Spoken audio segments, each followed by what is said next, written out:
catch him. And you're listening to Silph Radio.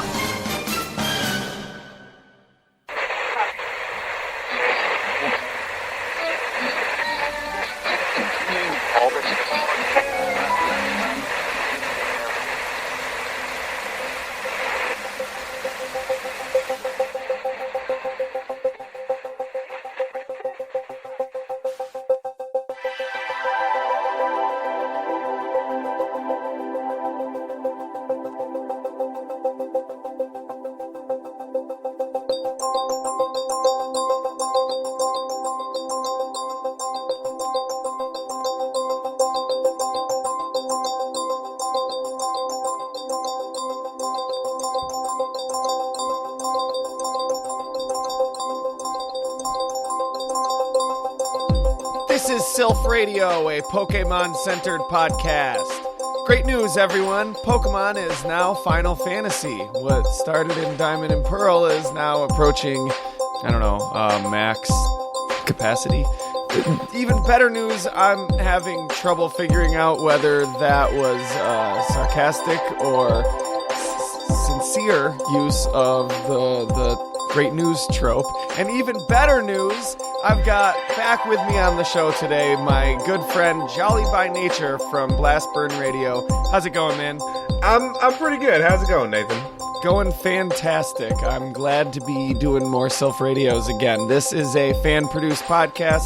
No association with Nintendo, Game Freak, Creatures Inc., or any other company associated with Pokemon. This is an adult podcast, so prepare yourself for what you may or may not hear.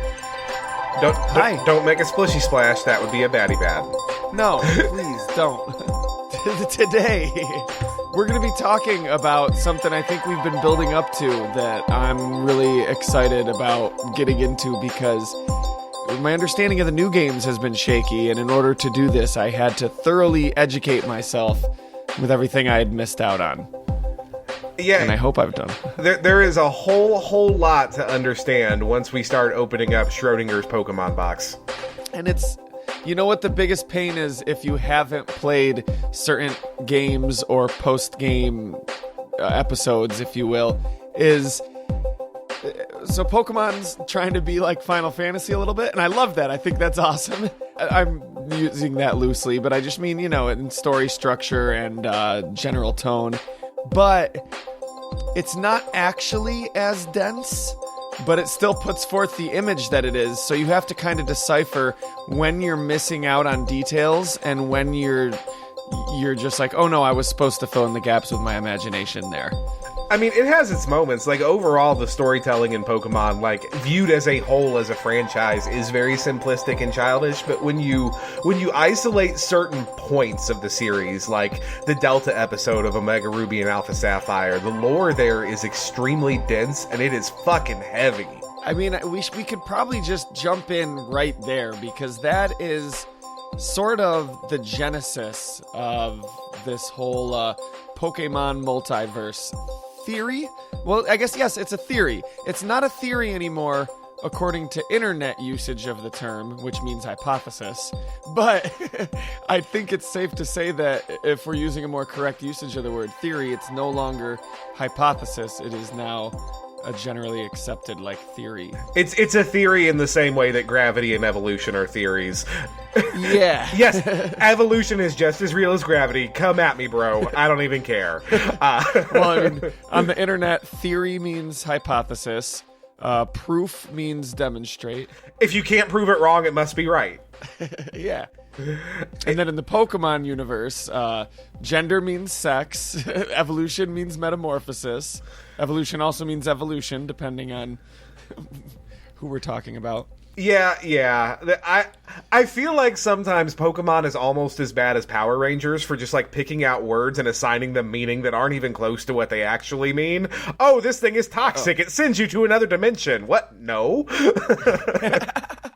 Don't get me started, at least not for, 35, 40 minutes or so, and then I'll get started. All right. But yeah, no, you're totally right, Nathan. As far as Pokemon Multiverse being a scientific theory, being a proven value where the details are still very much in question. Yeah, that is as recent as Omega Ruby and Alpha Sapphire, but it is important to note that it has been a hypothesis. It has been something that, nerds like you and I have talked about on the playground for as long as Pokemon has been a thing. But we can get back to those early days later. But this isn't a new thing. It's just a newly solid ground, I guess, is probably a good way to phrase it. I like that. That works with the way that I'm sort of seeing the multiverse, because if you've been listening to the show, I've been diving into this idea about trainers that are actually traveling between the different universes, and if that's who we're playing. And it appeals to me with this sort of like vibe of like the Wild West. Like it's like the untamed Wild West of universe hopping Pokemon trainers. Like if you imagine like watching the Ballad of Buster Scruggs, and you got your lone ranger out on his horse, and he runs into somebody else, hasn't seen another soul in weeks, and like it's sort of like that. You're on this untamed frontier of, sure, it is actually a tamed frontier in that there are established towns and villages that you recognize, but you're in an entirely alien world where your own mother was never born, or your dad dyed his hair purple. The differences may be varying. Or Meowths are dark type. Or Norman decided not to be a shithead and stay at home and raise his own goddamn kids. Yeah, if you got lucky. All right, well, do we want to define what we're talking about really quick? Let's do it. Yeah, I mean, I'm sure everybody's familiar with the idea of a multiverse, but yeah, just in case you're not like super scientifically versed, or maybe you're more familiar with the science fiction definition of a multiverse than the potentially science fact definition. Multiverse sounds like it's a really simple concept, but it's actually a lot more complex in practice. And this is something that like theoretical and quantum physicists have been debating for decades, as far as, is the multiverse possible? And if it is possible, to what extent, to what degree? In fact, actually, I think either the very last paper that was published by Stephen Hawking after his death, or one of the very last one, was a paper he co-authored, actually throwing his weight behind multiverse theory, but essentially saying that it's blown way out of proportion, and that while there are most likely multiple universes, there are definitely not infinite universes. So that's really interesting. And he wrote that while he was in prison in Africa, just before he died, right? Yeah, that was that was Stephen Hawking, absolutely. But multiverse theory at its core is that there are multiple parallel universes where things are different. There are some multiverse theories that say that every time a decision is made, every time there is a fork in the road where one of two decisions can be made, both decisions are made, and it branches into two timelines, and from there onward into infinity. That means on every scale, from an atomic scale to like, did that oxygen atom bond with that hydrogen atom, all the way up to, did I actually get that second cup of coffee on my break today at work? All the way up to, did Hitler get admitted to art school? Yeah, exactly. Like decisions that are like minuscule to the atomic level to decisions that are universe shattering. All of them branch off into alternate timelines and alternate dimensions. In its widest, broadest, most far-reaching implication, that is multiverse theory. And multiverse theory, again, has been a part of Pokemon since Red and Blue, and it's really cool because in the more recent games, since Omega Ruby and Alpha Sapphire, at the very least, it's no longer a hypothesis. We know in Pokemon that there are multiple universes now. The questions that remain are in the details. Nathan, do you want to talk about the Delta episode? Sure. I can't believe it's been 4 years already since this happened. I mean, one half of me is like, wow, I can't believe that when Silph Radio started, when we did an episode about Arceus, this wasn't even a thing. And now it is. And another part of me is like, oh my God, didn't that just happen yesterday? Like people have already like begun high school and graduated in the time since it came out. In Omega Ruby Alpha Sapphire, after you beat the game, there's like this post-game episode where, what's his name? Steven Stone? Yeah. He's the champion, right? Yeah, the former champion, the one whose ass you just kicked. Okay, yeah, the former champion at this point.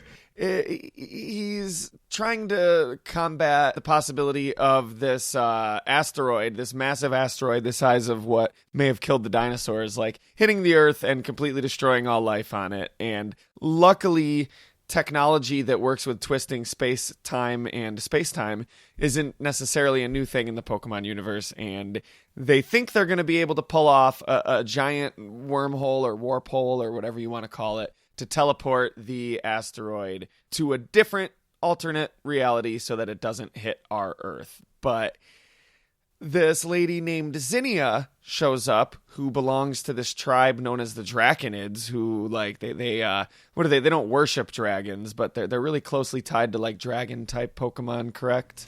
Yeah, I think that in like ancient history they may have worshipped dragons, but I definitely didn't get the impression that that was current.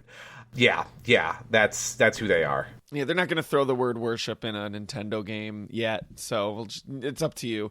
And she shows up like, look, you don't get it.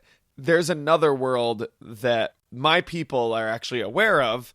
Basically, there was this war like 300 years ago, which they talk about in Kalos, and the king was really good friends with this Pokemon, and the Pokemon died, so he made this weapon, and then he used the weapon to bring the Pokemon back to life, because Pokemon's Final Fantasy now, and weapons can do that, and then the Pokemon got mad that he made a weapon, so it left him, so then he used the weapon, and it killed a bunch of people, and that made mega evolutions. Yeah, so it's really just kind of interesting to note on the game release timeline, right? That when X and Y came out, they introduced Mega Evolution, which was a new concept.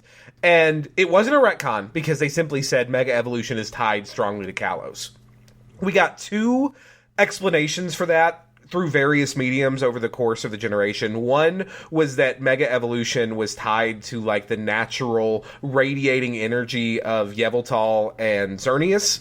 And so just the fact that they make their home in Kalos, that's where they live, their energy suffuses the rocks, it makes Mega Stones. The other explanation was, again, the massive weapon that was fired during the 3,000 Year War, and that it killed all those Pokemon, and potentially that like the souls of dead Pokemon infused those rocks, which is super fucking dark and metal for Pokemon.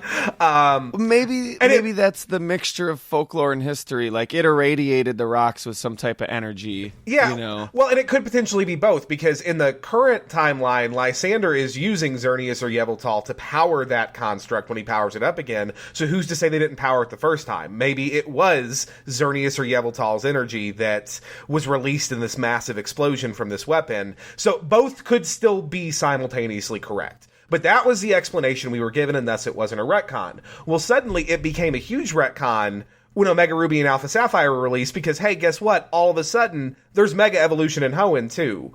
And this time they gave an explanation of meteorites, which is fine. But, you know, that they've been kind of low-key doing those subtle retcons every time they've released a new generation, though. Like, oh, Steel and Dark type are newly discovered. No, they're not. Oh, there's all these new Pokemon that we never knew. Well, actually, half of them show up in Kanto once a year anyway. You know, like, and I kind of, I mean, that's one of the reasons I kind of like that they're sort of introducing this. They finally gave us an explanation. They gave us an actual retcon other than just that's what happened. So that's super cool. I will say one thing. Zinnia, the character, is a shitty person, because she has absolutely no evidence that these legends that her people share about some other Hoenn somewhere else have any shred of reality. She has absolutely no proof that this wormhole is going to go anywhere near them, and she comes within an inch of damning the entire Pokemon world to a dinosaur level extinction event because of her feelings. The fact that it works doesn't make her less of a dick. Maybe she had a religious experience. Like maybe she took some peyote with her people out in the desert for 3 days and had these visions that just were undeniably real, and and knew that she had a purpose to fulfill. Well, the idea, before we get too far, is that she says you can't, just damn another planet by transporting it to another universe and then destroying this other universe where he never used the weapon and mega evolutions didn't come about. It's probably a better universe. So let me just summon Rayquaza, whatever. Make a mega primal ultra Greymon Rayquaza and stop the meteor that way. No. Like, again, that's totally fine. Although, if you're going in the woods and like huffing peyote and starving yourself and going on a vision quest, you didn't get a vision. You got fucking high. Like, let's be real. Why can't it be both? Like you were just saying about the Pokemon souls and the radiation, man. I'm just saying, being right doesn't make you not an asshole. That's all I'm saying. That's true. That's true. Case in point, Bill Maher and Jordan Peterson. Yeah. Yep. But yeah, so ultimately, comments on Stanley and gender notwithstanding. Oh, fuck Bill Maher. But yeah, so Zinnia throws a hissy fit, and she actually breaks the machine that Devin was going to use to stop this meteor. So then all of a sudden, no one has any choice but to help her. The machine, which is called the link cable. Yes, and that's super duper interesting and has all sorts of really cool connotations. But ultimately, you wind up helping her. You wind up reviving Rayquaza and blowing up the meteor, which actually contains Deoxys, and then you fight Deoxys. And it's all really, really cool. But for the purposes of our discussion, just what's really, really important is this confirmation that there are multiple universes, that the introduction of Omega Ruby and Alpha Sapphire in canon does not nullify Ruby, Sapphire, and Emerald. Those games didn't not happen. They just happened on an alternate timeline. And as we've mentioned previously, there has been discussion of alternate timelines in Pokemon as long as there have been Pokemon. Even back in Red, Blue, and Yellow, there were differences between those versions. And even when I was 12, 13, 14 years old, dicking around with my, middle school friends, we were just like, well, what if the reason you can catch, a Meowth in blue and a Growlithe in red is because they're slightly alternate timelines. Or the reason that, he's named Gary Oak in your version, but in my version, he's Assbutt. It's because it's a different timeline where Professor Oak's daughter smoked a lot of peyote before she named her son.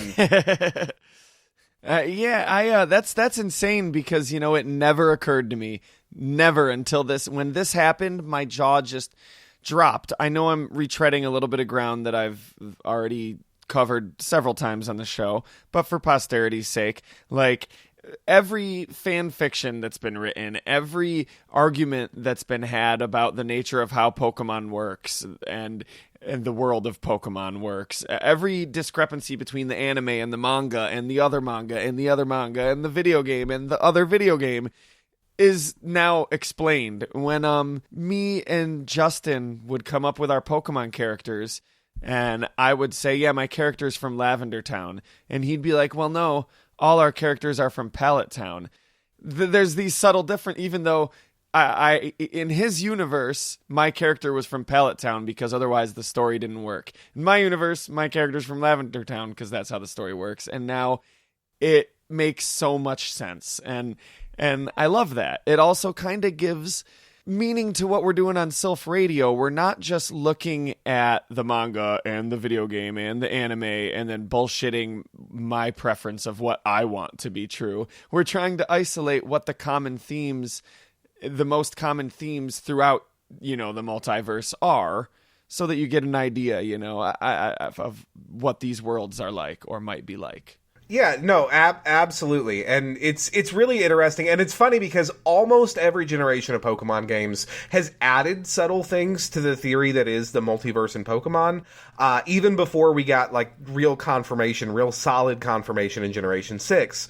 When Generation 2 came along, Gold, Silver, and Crystal, it was really, really interesting that the trade back mechanism, the trading mechanism with Red, Blue, and Yellow was a time machine. You were actually trading back in time, and that created all sorts of really cool implications of you're now introducing Pokemon that, even though their species were present in the past, because they made that very clear, you can't trade back Pokemon that were not in Kanto 4 years ago when that trainer is living, you're still introducing Pokemon that naturally would not have been there and taking Pokemon out of that ecosystem that should have been.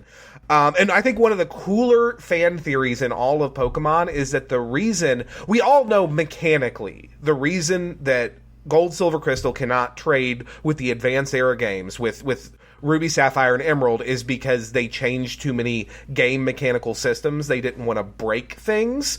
But in universe, there's a really popular and I think really cool theory that the reason that we can't trade forward is because all of that time travel broke that universe, that it cracked that timeline and it's no longer stable. And so the Game Boy games represent sort of a cluster of multiverses, if you will, that we're all fucking around with time travel. Those are the little Donnie Darko universes. And then the Game Boy Advance games are another cluster of multiverses. And then, which is almost like a larger cluster that kind of encapsulates, like the Game Boy games. And then again with that's a really interesting way to look at it. In theory, the GBA games and the DS games could potentially all encapsulate one universe. We don't really know. All we know for certain is that the generations 1 and 2 are isolated, and that Generation 3 and Generation 6 cannot coexist. Yeah. Beyond that, 4 and 5 could kind of fall in either direction.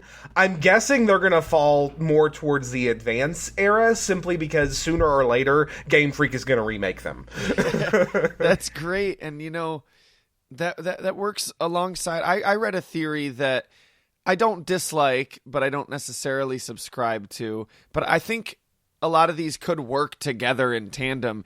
But someone on Reddit was talking about how maybe rather than alternate universes, the Pokemon universe sort of goes through these cycles, like in a lot of, Aboriginal mythologies and cosmologies, where like the world is destroyed and then reborn and like reboots itself. And so the Azathoth project is always going on. And this is almost like a Matrix thing too, where there's like, then the world is destroyed and reborn again, and that's why there's new elements that are always coming into play in the newer versions. And I like that idea, but I think it may work alongside it. You've also got there's so many teams that want to destroy the universe, and there's Cyrus who wants to make a new universe. And so for me, the thing that has always made the multiverse theory really cool and really stick for me, again, even before Gen 6, even before we knew that this was more than just bullshit, right? Is just the fact that a Pokemon save file, a Pokemon journey is so much more personal and so much more malleable than most single player RPG experiences, right? Like when you play Final Fantasy VII, when you sit down with your PlayStation or your Vita or whatever the hell you kids are playing Final Fantasy VII on now, but in my day it was a goddamn PlayStation. We had multiple discs, and you were gonna fuck up the second one, but you just had to make do.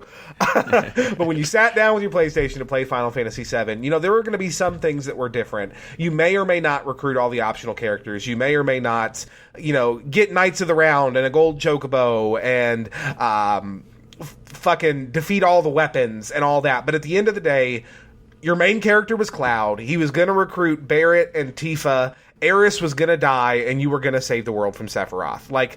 The arc of those characters, who those characters were, remained the same. But the fact that your playable party, your Pokemon, you populate entirely by yourself, by your choices. They aren't canon characters, and even your canon main character is a silent protagonist. So you're much more easily able to fill yourself into their shoes. The fact that in more modern games, their gender is malleable. You can even alter their appearance to suit yourself. My playthrough of Pokemon Ultra Sun is going to be substantially different from Nathan's playthrough of Pokemon Ultra Moon because of the choices that we make. And that just makes Multiverse feel right. Mm-hmm. I also, in the early days, I didn't look at it so much as a story. And when my friends and I would talk about it, and my friend would be like, yeah, but how do you reconcile the fact that I beat Team Rocket, but so did you? And I'm like, I don't know. I don't really think about that. I'm just like, that's a story because, of course, the game has to have a narrative. But I think you're really just meant to indulge in the world, and that's why there's such a basic story that doesn't have a lot of characters and it doesn't have an emotional core, because you're not supposed to be focusing on the story. You're supposed to be focusing on the idea of character building, world exploration, like bonding with your Pokemon. And see, I've praised this so many times for being a good use of the frankly tired and uninspired multiverse trope. It's an easy excuse.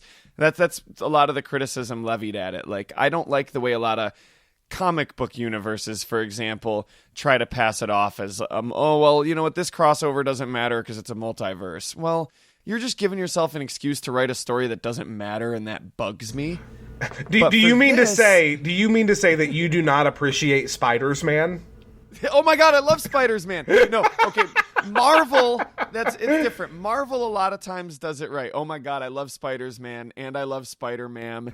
I love it. That's different. That's a good play on the trope, a story that's utilizing the trope. Whereas this is the trope utilizing the story. Like, this is the trope playing to the core of what the world is already, and not being just like, oh, well, you know what, Batman meets the Ninja Turtles in this story because I can just write shit that doesn't matter and not worry about it. And the Ninja Turtles meet the Ghostbusters in that story. And, and it's all in Steve Urkel's little fucking snow globe. I don't know. That's a reference two people get. But regardless, my criticism of it isn't so much that it's lazy, because I don't think it is in this instance. My criticism is that it does allow for laziness now that we are comfortable with that as an excuse to write off inconsistencies. For example, Let's Go Pikachu, Let's Go Eevee return Lorelei and Agatha into the Elite Four. Koga's a gym leader again. And I'm a little bummed out that we don't get to see a further progression. We already saw that 3 years after Red and Blue, there was a different Elite Four with Karen and Will, and Lance was the champion, and Janine took Koga's place as the gym leader in Kanto. And I'm really happy to be seeing the old Kanto again. But I'm also a little bummed that I'm like, okay, well, this is just some other universe. Like, I want to know what happened 3 years after Gold and Silver. Like, is Blue still the gym leader in Viridian City? Et cetera, et cetera. No, he's on his honeymoon in Alola with Red. Okay, that's wonderful. Never mind. I'm into this story now.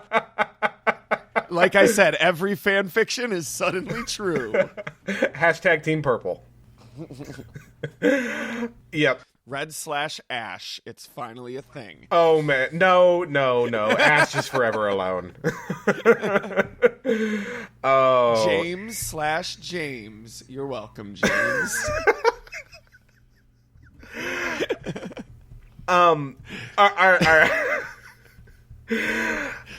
So going on down the timeline, the Advance era didn't add a whole lot to Multiverse. There just wasn't a whole lot of shakeup there, although the storyline of the Sinnoh games, of Diamond, Pearl, and Platinum, did lead to a lot of interesting correlations, particularly Platinum, which is obviously like the director's cut edition, and it has like the more complete and what's considered to be the more definitive story of that generation. Again, the Team Galactic, their leader Cyrus, is attempting to break the world so that he can rebuild it in his own image, and ultimately he almost succeeds before he's kidnapped by Giratina into this alternate plane of reality known as the Distortion World. The apex of that story is that you defeat Giratina, you essentially prove yourself worthy and the world worthy, and you return home, but Cyrus remains. And there has long been speculation in the fandom that maybe Cyrus didn't remain. Maybe Cyrus did get to create his new world. You just preserved your old one. And so Cyrus is living somewhere in his perfect world that he made in his own image. But you and the Sinnoh region that you know and love remain because you willed it so. Well, there's got to be at least one universe in which he did, because we get Rainbow Rocket, and if there's an infinite universe, then of course there is. But wait a minute, then doesn't that mean that there's at least one universe where Giovanni of Team Rainbow Rocket succeeded in taking over all the other universes, which means Giovanni from Team Rainbow Rocket's already taken over all the other universes? We're living in a Giovanni ran simulation. Yeah, Team Rainbow Rocket is fucking wild, and it adds so much to this discussion. The 3DS era games have run wild on Multiverse. Obviously, again, we just discussed a little while ago all of the cool things that we learned with Omega Ruby Alpha Sapphire, and to a degree X and Y as well. And again, all that stuff is really, really valid. That was kind of the introduction of Multiverse as science fact rather than science theory. But Sun and Moon, and then especially Ultra Sun and Ultra Moon to follow, added, if anything, just as much, if not more. Like, they really cranked up the dial on what we suspect versus what we know when it comes to the Pokemon multiverse. With Sun and Moon, it was actually a pretty small thing. In Sun and Moon, we saw the introduction in the post-game of the character Annabelle, who Annabelle is one of the, in canon at least, she was one of the leaders, the frontier brains in the battle frontier in Emerald and Hoenn. She was the head of, I believe it's the Battle Tower, I could be wrong, but one of those battle facilities in the frontier. In Emerald? Like all the way back in Emerald? Yeah, in Emerald. She was a frontier brain in the battle frontier, yeah. Oh, wow. And so she's reintroduced, but not as a frontier brain. Instead, she's introduced as this detective with the international police, and what you find out over the course of this story is that she is what they call a faller, which is someone who has been in and out of ultra space and retains some degree of ultra energy upon them, and thus draw ultra beasts, which is why they've employed her in the international police, because her presence draws ultra beasts.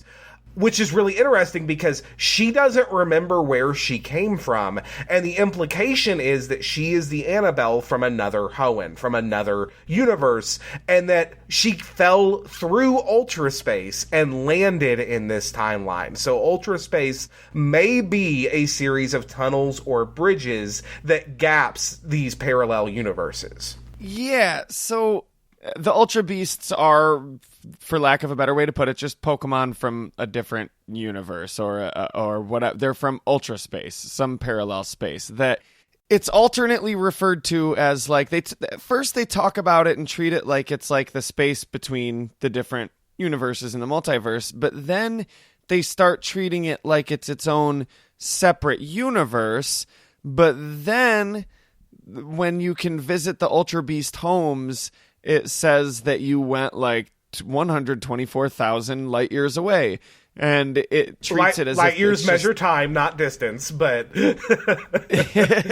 well, it's the distance that light can travel in a year, right?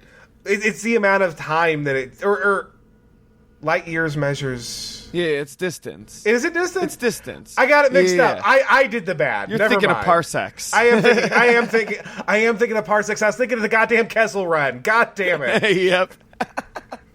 It's okay. No, but either way, they measure distance. So if it's in a different, is it in our universe or not? And I think the way I choose to look at this is there are three different equally accurate and equally inaccurate attempts to describe something metaphysical encountered on a long weekend on peyote.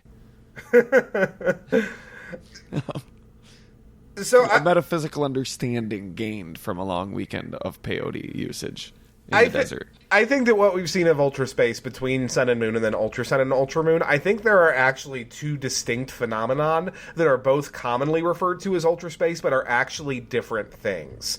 I think that there are these corridors, which is like, again, the long tunnel that you traverse with Lunala or Solgaleo when you're traveling through Ultra Space. Like, that is Ultra Space, but that's really just like the corridors between dimensions, right? It's like, because it's not even, like, it's not open and infinite like spaces. It's still very much a path.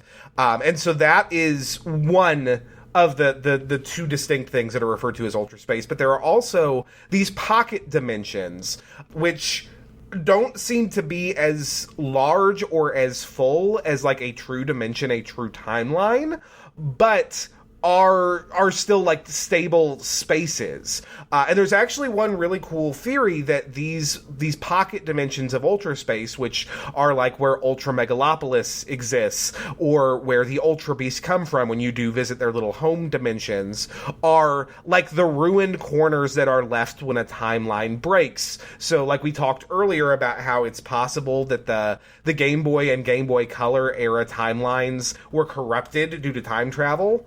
Maybe they collapsed into pocket dimensions, much like where the Ultra Beasts live now, and maybe their Pokemon, or even just like inert objects in those worlds, corrupted to become Ultra Beasts. But I also like the idea, because they've said that the Ultra Beasts are inspired by invasive species, and they're obviously not only inspired by that concept, because they're very weird and Lovecraftian and alien. Like, a lot of times we see aliens and it's just like a dude with some funny ridges on his head, or some other variation of animal that looks weird.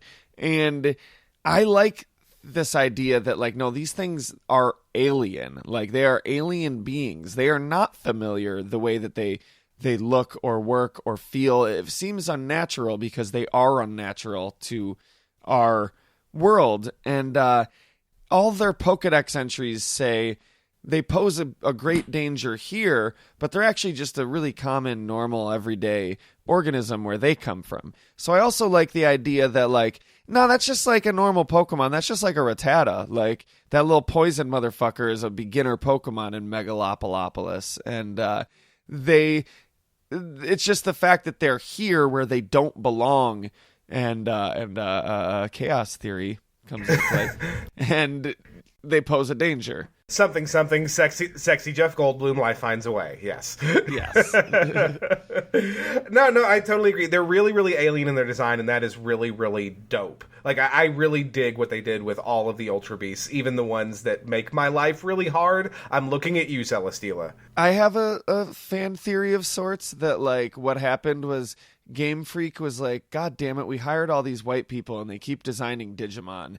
Let's just take all these Digimon that they've designed and put them in this Sun and Moon game from, like, a different universe. Yeah. Ultra Beasts are really neat, and they probably deserve an episode all their own. But yeah, again, they're really interesting, really alien, and it's also really interesting to think of all the different ways that Ultra Space could interact with these multiple universes across this multiverse, because it seems apparent from Annabelle's presence in Sun and Moon that there is at least some intersection there. And I love that they gave a name to, well, okay, a faller is somebody that's been through, like, one of the ultra wormholes. So it doesn't necessarily mean someone that moves between dimensions, but if we're treating ultra space as the space between dimensions, then it kind of does. And I keep talking about, like, these trainers that are moving between dimensions, like, for posterity, I know I've talked about it a lot, but this is the multiple universe episode. So the idea that, like, the reason when we play the games, we're either making a deck that has, like, 4 Mewtwo's in it, or we're filling up our PC with, like, 80 Eevees that we've bred looking for the perfect combination of nature and shininess, and oh god, that's eugenics. And when we play Pokemon Go, we're catching a million Dittos and a million Meltons and let's go Eevee.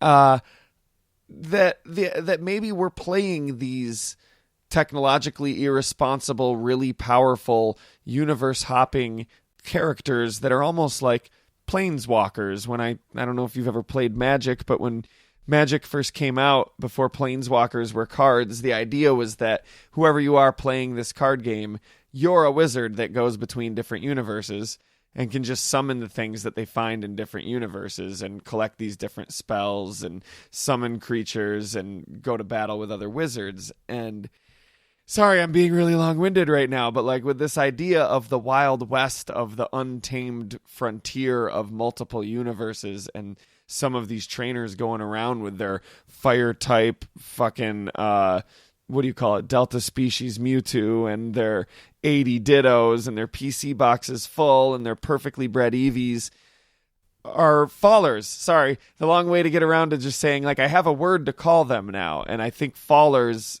would apply to that as well. I don't know. Well, I don't know that it would, and the reason that I don't know that it would, actually, to circle back to something we touched on really, really briefly at almost the top of the episode, one really cool thing that we did get out of the Delta episode in Omega Ruby Alpha Sapphire is, again, they had a piece of technology that they were going to use to rip a wormhole to another dimension to shove this giant meteorite through so that it wouldn't harm their world, and that piece of tech was called a link cable. And so that gives us, you know, for the old shits like you and me, Nathan, who actually played these games 20 years ago, back before Wi-Fi was a thing, when you wanted to trade with your buddies or battle with them or interact with them in any way, make your poffins, I guess, if you're a little bit younger than us, then you would bust out the link cable. It was an actual physical peripheral that you would use to connect to Game Boys, and they have now established this within canon as a device used to bridge to universes so that you can pass back and forth with items or theoretically people and Pokemon. So it seems like maybe we've been bypassing Ultra Space altogether through the use of this tech. Or maybe it is sort of still going through Ultra Space. I don't know.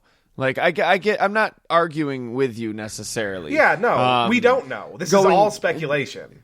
And even if it is, like, going through an ultra wormhole is going to give you a much more direct exposure to this type of energy that, you know, they've got this residual energy that the ultra beasts are attracted to. Yeah, it would be much more raw and uncomfortable. Again, when Annabelle is found, she doesn't know who she is or remember where she came from. Like, what she has been through has warped her mind. So, obviously, we didn't go through that in Red and Blue. I do still see Pokemon as a sort of Pokemon I do see as sort of this, like, frontier world. I've been also pushing this idea that, like, you know, when Red went on their adventure, Pokeballs were not, like, I don't know. Pokeballs, not Pokeballs, but the Pokedex was not a thing. Like, Red was pioneering that idea. The Pokemon were not all documented. Steel and Dark type and Fairy type might not have even been discovered yet. The world was much less defined. I think that the settlements even, there's a reason they look more crude. I think they literally legitimately were. And then when we catch up 3 years later, things have progressed a lot. And then in the future with the other games, like, things have progressed a lot. And it's a simple narrative, so I see it as sort of exaggerated in the way that, like, cartoons are an exaggerated reality. My point being that, like, this technology of linking between the worlds still may be a very, very, very new thing, you know, the implications of which haven't been fully realized or explored. Yeah, definitely.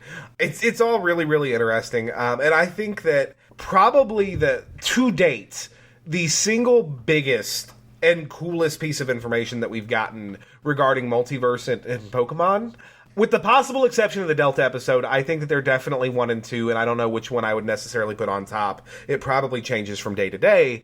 But we got so much with Ultra Sun and Moon with the Rainbow Rocket post game. Yeah. What's so cool to note about Team Rainbow Rocket is every single individual that you fight during that series, all the major NPCs, all the Rocket Grunts are all fallers. They all came from different timelines through Ultra Space, and most interestingly, all of the evil team leaders, the Maxie, the Archie, the Cyrus, the Lysander, the Getsis, and of course the Giovanni, they all come from universes, from timelines where they were fully, unabashedly successful, where they accomplished all of their goals, they conquered their legendary Pokemon, and at their moment of triumph, they were swept away.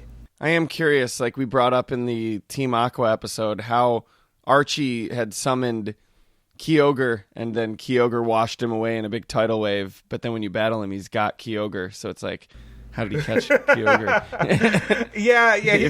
There must have been some last-minute ball recall shenanigans there. Absolutely. But, I mean, it's also really interesting just from a character development standpoint how these characters respond to it, because, you know, some of them are still incredibly defiant. Like, Maxie and Archie don't feel defeated. I don't think they were around to see the aftermath of their actions long enough to really understand what they had done, because they're still very much in a, well, shit, I won. I got to get back to where I won so I can, you know, glory in the rewards. Does Archie explain? I don't remember how, or I'm sorry, Archie does. Does Maxie? I know that Archie says that he got swept away in this tidal wave and just washed up on the shores of a different world. So he literally was a faller. He fell through a wormhole and didn't know it. Yeah. But does Maxie? Maxie fell into a fissure in the earth. So a fairly similar, like they're obviously paralleling each other pretty hard there. Maxie Willenholly. Yeah, it's really cool, and but some of them, Cyrus and Lysander, seem almost repentant. Like they realized in their moment of triumph that it wasn't what they thought it was, and that maybe they took the wrong path. So I think that that's really, really interesting. And then obviously both Giovanni and Getsis are fucking megalomaniacal madmen, so they have zero remorse. It makes sense. Cyrus took on the responsibility of creating a new universe, and I could see quickly realizing how in over your head you are in that task. What was Lysander trying to do again? So Lysander felt pained that the world was so full of like strife and struggle, and that people were poor and lacked resources, and that everyone was selfish and petty and ugly because it was the French region and there was this big emphasis on aesthetic. And so he decided that he was going to create the perfect world, and that in order for there to be a perfect world that lacked struggle, that essentially it needed to be a fascist world with him as the one true overlord, and everyone who did not follow him and pay him ridiculous sums of money had to die to make that happen. So he was going to commit genocide to everyone who was not himself and his supporters.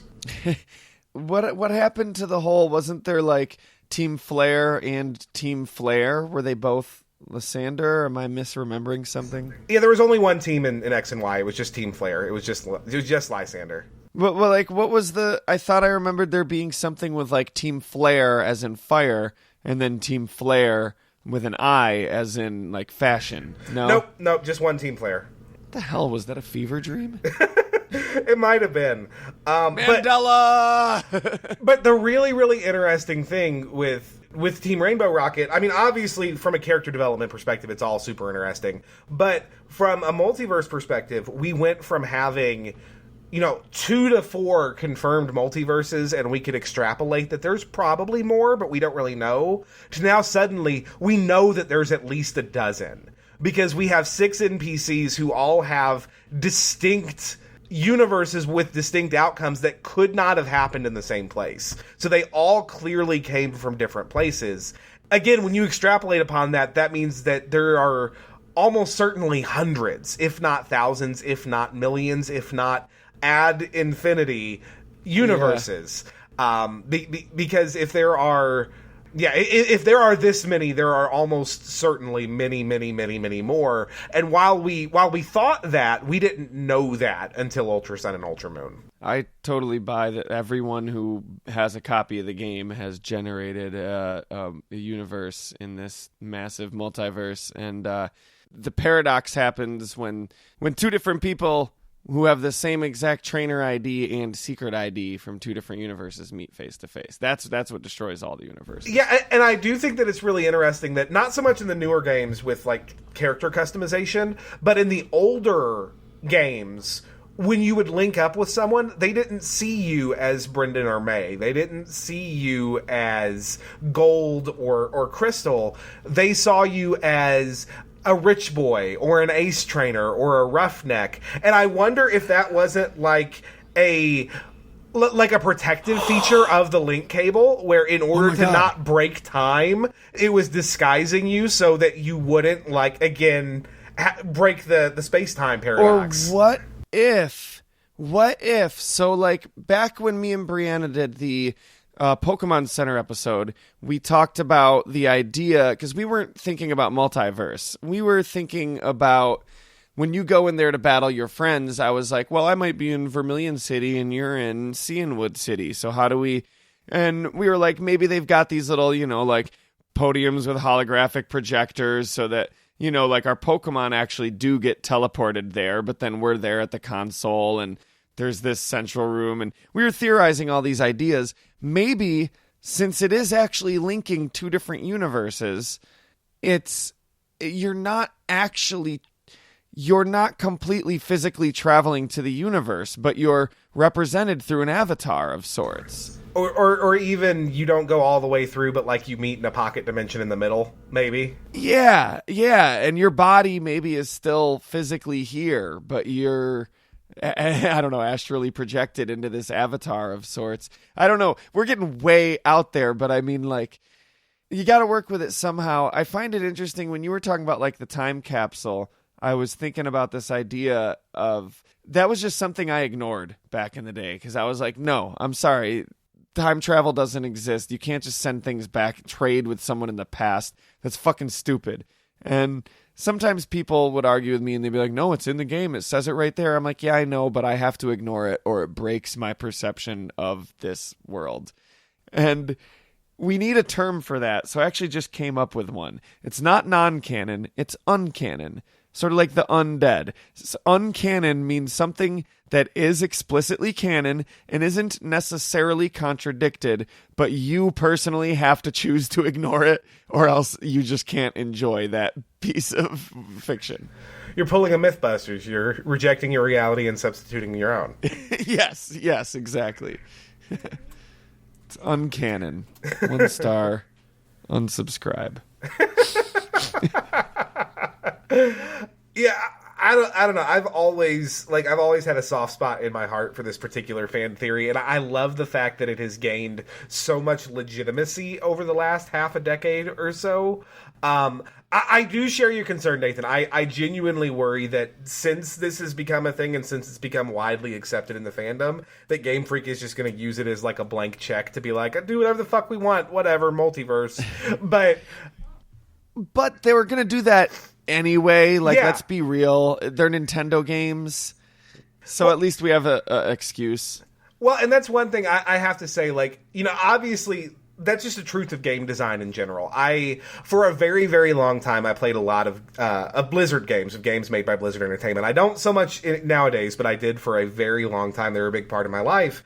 And one thing I always really respected about that game company, and I'm starting to have that same respect for Game Freak, and I never thought that I would, was they would make game design decisions from a place of what is fun, what makes the game work, what makes it fun to play, but then they would also find a way to make those decisions work narratively, to find a way to make the story make sense. And Game Freak has done that in a big, big way with Multiverse. Because now, absolutely everything, the fact that you fucking could not evolve your Golbat into a Crobat in fucking in red, blue, yellow, or even in fire, red, leaf, green for some fucking reason, but you can in gold, silver, crystal. The fact that you could never evolve your Piloswine in gold, silver, crystal, but all of a sudden come diamond and pearl you can, as long as it knows ancient power. The fact that suddenly there are these mossy fucking rocks all over the place that let you get a Leafeon that were never there before. It's fucking different timeline. These are decisions that were made for game design, but now they make sense within universe, and that's really powerful. And an example of how that can be mishandled, I hate how they tried to fit all of the Legend of Zelda games into this like big branching history continuity. I don't like it. Like I always looked at Zelda. When people tried to put together a timeline or like a continuity, I would be like, you're kind of missing the point. It's just folklore. Like, you can't really put together a rock solid continuity of folklore because it's folklore. And I like that these are just different tales about a folk hero, and whoever told the story of Majora's Mask, whoever told that tale around the fire or whatever, like, wasn't thinking about keeping it in continuity with some other tale that was told. And, And I don't think I think that idea serves Legend of Zelda better than this branching timeline does. But the multiverse idea serves Pokemon perfectly. I just hope they don't come up with some stupid way to do it to Mario. Like, Mario just is video games, and just let it just be video games with stories that have varying degrees of seriousness with which you're expected to take them. Yeah, leave the deeper storytelling to the paper version. I have in my head this like deep, complex continuity of how Mario all fits together, and it's fun for me to figure it out. And there's a lot of uncanon involved, but I would thoroughly not enjoy it if they tried to do so. The Mario verse. Yeah. They would have to fit the movie in there too, and God, nobody wants that. And the Super Show, no. It's fascinating. I wonder too, because we talked about like Cyrus and how he got pulled into the distortion realm by Giratina. There's all sorts of other worlds before the idea of the multiverse came into play, and I wonder how that matches up with multiverse theory. So for example, the dream world. We did a whole episode about the dream world, this archetypal Jungian world that Pokemon can actually literally visit and bring things back from. Is there one dream world, or does every universe have their own dream world? I think there's one dream world, because I mean, if you remember it, like, you could interact with other players, you could visit their houses, you could water their berries. Like, it's no longer there, unfortunately, which also has disturbing implications for the multiverse, that the dream world apparently collapsed on itself and died. But yeah. It makes sense. Like, go down to the store where they sell crystals, and they'll tell you that, like, if there are other multiple universes, your dreams are probably one of the safest bets of how to communicate with them. And what about then the distortion world? Is there one distortion world, or does every universe have a distortion world? Because I'm tempted to think every universe has this offshoot distortion world and its own Arceus, if we can all catch our own Arceus in the game and generate new ones and trade them. And oh god. No, I would definitely agree with that. And yeah, if you can, on every single, Diamond, Pearl, Platinum save file, and even some of the newer games, even every Omega, Ruby, Alpha, Sapphire, on all those save files, you can catch your own Giratina. I think that's pretty solid evidence that each world probably has its own distortion world. And I think, and this is probably just like total, like, my mind bullshit, and that's fine. That's fine, I guess. But going back to Blizzard for a moment, just because it's a really good parallel. The Warcraft universe has this really cool concept called the Emerald Dream, which is kind of like the realm of druids, but at its ultimate, it's like a primordial blueprint of the planet. So, like, it's like it's Windows backup disk. Like, if the planet ever becomes so corrupted or so warped, they have this, like, primordial vision of what it was intended upon its creation. And I feel like the distortion world is, to some degree, that for the Pokemon world. It is the backup files for the world, and if necessary, Giratina can wipe everything clean and start over. Yeah, okay. I see. Yeah, I mean, I see that as a component of it. I also see it as well, you know how it's supposed to be like antimatter, so I kind of see it as geez, we're gonna be here all night if I even try. You know what? Abandon that ship. That's for a different episode. Yeah, I don't know. That's fascinating. The Fallen. I am calling them the Fallen. Like, to me, that's what this idea all boils down to. And then how does it work with things like Porygon Z, which was invented to, like, move through other dimensions, and I guess they are, like, still working with this technology. That makes sense to me. Yeah, like, I don't think people are just traveling through dimensions willy-nilly. I think it must be some sort of, sure, maybe there's these setups where you can battle people and trade from another dimension because of the way that we're, like, converting Pokemon and energy into data. I don't know. And that's why Porygon Z was invented. I don't know. But then, like, Mega Gengar can, like, see to other dimensions with its third eye. Yeah, there's all sorts of weird stuff there. Honestly, there's a lot of fan theory, and I think this is really cool, that there are ties between Team Galactic and the Aether Foundation, and that Porygon Z may have originally been developed with Ultra Space in mind. That may have been the other dimension that it was intended to explore before its data got corrupted. And what was... So, like, Team Skull was just... They're just hood rats doing hood rat shit, right? Like, I know they were allied with the Aether Foundation, but, like, they didn't have any ulterior motive other than, like, being funded, right? So the big thing with Team Skull and the big thing with Guzma, and again, they probably deserve their own spotlight, because Guzma's my boy. I love him so much. But he seems so cool. He's a character that if you look at him just on the surface level, he's just this big, like, thug doofus. But if you actually really look at him and you look at some of, like, the smaller, more hidden things around the game, like, he has depth. He has real meat to his character, and I really love that. But at the end of the day, the thing that all of Team Skull, for the most part, has in common is that they failed. They failed their island challenge, or they failed to take up their island challenge to begin with, and they're looked down on societally. They're not seen as... they're seen as failures, and they want legitimacy. The big thing that Guzma and that Team Skull get out of working for Aether is that for the first time ever, Guzma feels legitimate and respected, and that's what he wants. So no, there's no bigger, deeper, ulterior motive. He's just seeking respect, essentially, and he's clinging to the first person that he feels is legit and is treating him as legit. I'm gonna need a minute, man. You're good. There's also the weird dude in the desert. You know about this?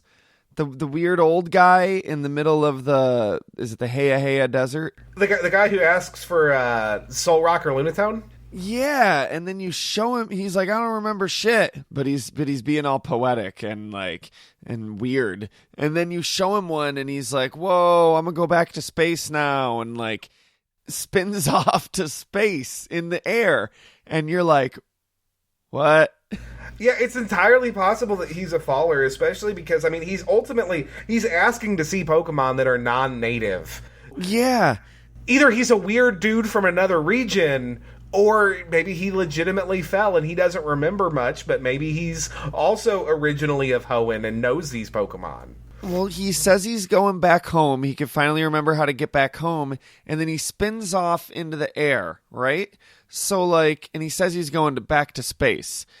So, what's his name? Steven Stone says that, like, there's a lot of technology that uses, like, common, like, everyday technology that uses the same tech used to travel between universes. Yes. And the teleportation pads, like the ones at, is it Silph that, like, send you spinning up into the air, use the same type of technology. So it's possible I don't know. And then he mentions giving, like, I don't know, his Pokemon or his star shards or whatever to these like old guys. And in Omega Ruby and Sapphire, there's these old guys who give you O powers, which specifically have to do with interaction between you and your friends, people in other universes. So yeah, I don't know. Maybe when he says he's going to space, he's going to ultra space or traveling through space, you know, like to another dimension. He's not like necessarily an alien from another planet, but he is. Yeah, and that is something that's really important to note that I don't think we really touched on before. You know, it's really easy to just look at ultra space and say, oh, well, it's space, right? Like, they don't understand what space is. It's really just outer space. But no, they totally do. They have a space program. They have a space center. Again, they were able to locate and track a meteorite. They understand space as we know it. Ultra space is a much more like metaphysical thing. And they clearly have the scientific tools to recognize the difference. And what's up with, like, the place where you go to find Katakana, the the origami Ultra Beast. What did I call him? What's his name? It's Kartana, but yeah. Kartana. Katakana is Yeah. the Japanese Yeah. language. No, when you go to that world, there's all these like dudes there that you engage in Pokemon battles with, and they've got like the straw hats and they're like wearing these like white robes. I don't know, it's super weird. So there's like people in that, and then Ultra Megalopolis we didn't talk about a lot, but that's like this whole city in Ultra Space where people live, and in their society no one owns Pokemon. They like share all their Pokemon, and then like Necrozma stole all their light, so they actually are just traveling to different universes to try to research the Ultra Beasts and figure out how to get their light back or whatever. Figure out how to get light back. And it's actually really interesting, and this is totally on me because I forgot to bring it up, but just the differences between Sun and Moon and Ultra Sun and Ultra Moon say a lot about Multiverse, because they tell the same story, but the introduction of like one major outside element, in this case the Ultra Recon team, coming to Alola and researching Alola to try to help their home, radically changes the story. I mean, again, Lusamine is an incredibly like deep and interesting character, and probably deserves like her own spotlight. Not to be a broken record, probably deserves a more in-depth dive, but in the original story, she's researching Ultra Space. In theory, she's looking for her missing husband, who was researching Ultra Space and disappeared, and is now running, like, fucking islands for beans. She apparently doesn't know about that. And she encounters, not Naganadel, but, Nihilego. And she becomes mind controlled essentially by its toxin. It drives her insane, and it drives her to commit these atrocious acts to find it and to be with it again, because it's a parasitic organism. Like it infects your mind with its neurotoxin. That's what it does, just naturally. But that's not at all what happens in Ultra Sun and Ultra Moon. Lusamine is actually, she's deluded, but she's heroic in the Ultra games. She's trying, the Ultra Recon squad shows up and they say, oh no, these creatures from Ultra Space are bad fucking news, especially Necrozma, and he's coming to steal your light. And she says, oh no, he fucking isn't. And she starts doing like a lot of the same criminal things, but in this case with a heroic motive, where she thinks that only she can stop Necrozma, and she's trying to put all the pieces together. So again, it's a similar story, but they approach it from a wildly different motive because of the introduction of that plot element. Yeah, I can't wait to see what they're going to do with the next generation, because it's just so cool to see, with Black and White, they stepped it up by like doing a straight sequel with Black 2 and White 2. And then in this one, we get an alternate game, but from such a greater perspective than the way we got it with Emerald or Platinum, and I'm really curious to see what we're going to get in the next generation. And I have a feeling we're going to be seeing something in like early 2019, like the first new Pokemon or something. I mean, yeah, we're going to start seeing like release announcements, or at the very least leaks pretty soon for Generation 8, and that's really exciting. I'm not sure that we're going to get like a third version or sequels or anything like that. I'm half convinced that we're just going to start getting a Let's Go title every other year, and other than that, we're just going to have to fuck off between generations, but, that's fine. Oh, shit, you're right, because it's on the Switch now. Yep. So we're God, I'm even more excited now. We're gonna get Generation 8, and then we're gonna get Let's Go Johto. Do you have Let's Go Pikachu, Let's Go Eevee? I do. I actually haven't played a ton of it because my wife has been super duper into it, which if anything makes me even happier than playing it would. So I'm perfectly content to just sit back and let her play and stick with my Ultra Moon. Like, my opinions on it have pendulumed back and forth over and over again. I really don't like the idea of treating Pokemon as disposable and just, like catching a million of them. But, now with this new perspective of fallen trainers, if you will, fallers, then I can reconcile it in my head. But it just looks so gorgeous to explore and be able to ride different Pokemon. And It's really neat. I find it really interesting that like among our crew, among our hosts, you know, Celeste was the most negative on it coming out. Like she was just like, this isn't for me. I'm gonna play it, but I'm not gonna like it. And she's been really surprised by like how much she's actually enjoying playing it. And I kind of fell on the opposite end of the spectrum. I was always very apologetic of it. I was like, you know, this is gonna be really good. We're still gonna have a lot of fun. And I like that still holds true. I like it, but my opinion is a lot more nuanced and a lot less positive overall than I expected it to be. So it's just one of those things. You get Pikachu or Eevee? So, fun fact, I ordered Pikachu. I swear to all the heavens and the earth that I ordered Pikachu. What came in the package is Eevee. And when I went back and looked at all my emails confirmed Eevee. So I'm not sure if they substituted on that initial order and I didn't notice, or if I was just a dumb fat-fingered idiot and clicked the wrong button. But I got Eevee against my own best intentions. Yeah, it would be a tough decision if I could get Umbreon, but I can't get Umbreon, so I want to get the Pikachu. But you can just get an Eevee and teach it baddie bad. What's that? But you can just get your Eevee and teach it baddie bad. That's almost as good. But the Pikachu gets jolty jolt or whatever, right? Shockity shock. Zippy zap. It's zippy zap. Fuck a zippy zap. I love Raichu and I love Umbreon. Raichu, Umbreon, and Farfetch'd. That's my... Let's go Farfetch'd! When are we going to get... We got the year of Luigi. Can't we get, like, let's go Pikachu, let's go Farfetch'd? Let's go Waluigi. Yes. Let's go back home. I finally figured out how to get there. www.secretroommultimedia.com for me and my crew. And where can you find you and your crew in Blastburn Radio?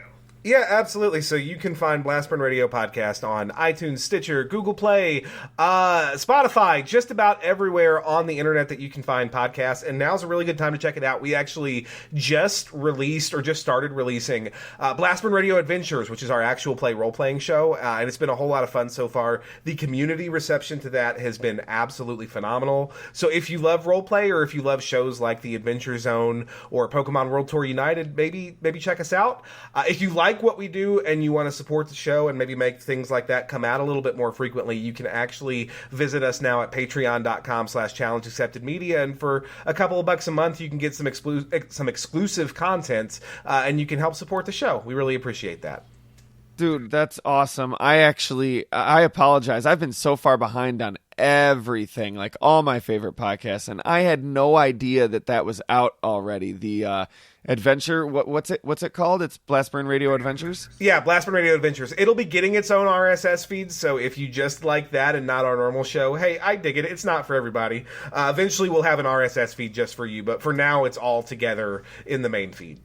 That's awesome, though. I'm really looking forward to checking that out. How many episodes you guys got out of it so far? We have our setup episode and our first episode of gameplay that are live on RSS. The second episode of gameplay is live for patrons at the $5 tier and above. And the third episode will be going live on Patreon sometime in the next week or so.